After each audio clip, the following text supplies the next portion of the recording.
అది ఆ పర్వతం కూడా ఇక్కడిది కాదు, స్వర్గం నుంచి వచ్చిన పర్వతం. దాన్ని ఏంటంటారంటే క్రీడా పర్వతం అని అంటారు.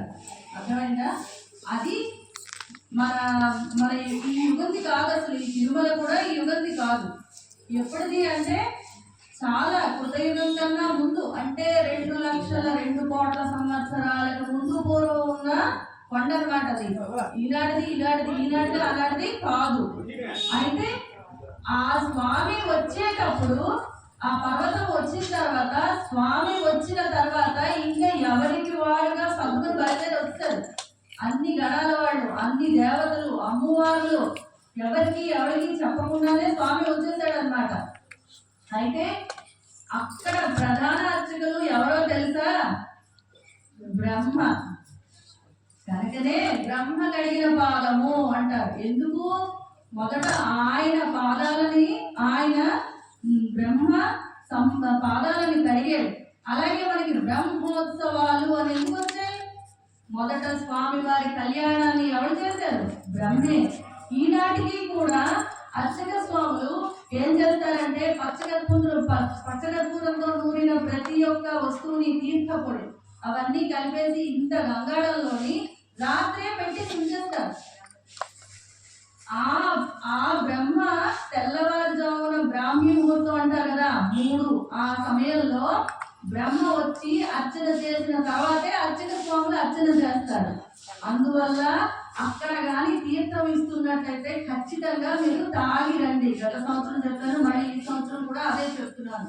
కారణం ఏంటంటే ఆ తీర్థానికి అంత ఉత్కృష్టం ఉంటుంది. అర్చక స్వాములుగా సాక్షాత్తు బ్రహ్మే ఆ అర్చన చేసిన ఆ పాదుకల తీర్థం అన్నమాట.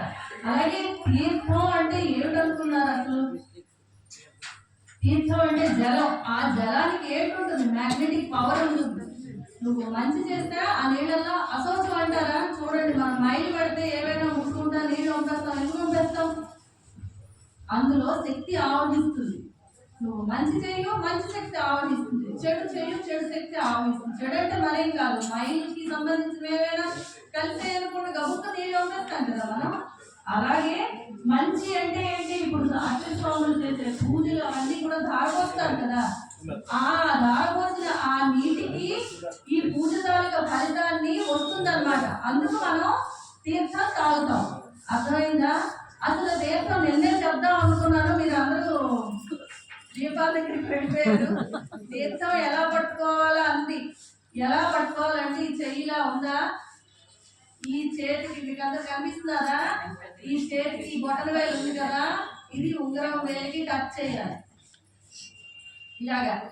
తర్వాత ఈ చూపుడు వేలు ఉంటుంది కదా, దీన్ని ఇలా పెట్టాలి. ఇది గోముఖ ముద్ర అంటారు. దీన్ని ఏంటంటారు? ఈ ఇందులోని పడే తీర్థాన్ని ఎలాగా డుర్రమని సౌండ్ చేసి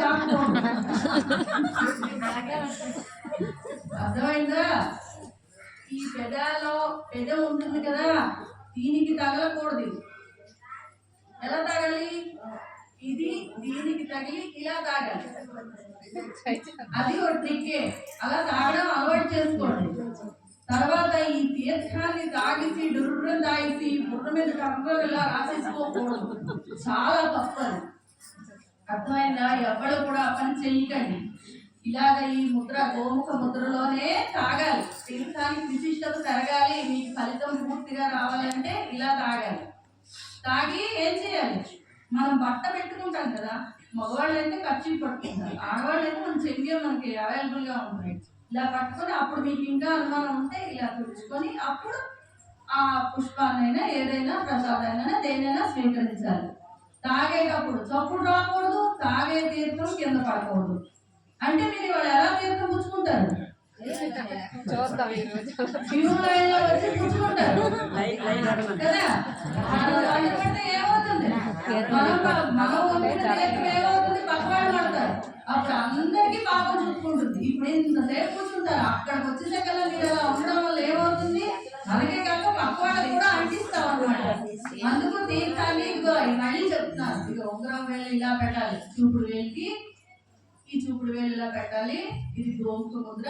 ఇందులో తీర్థం ఇస్తే ఇలా తాగలగాలి. సరేనా?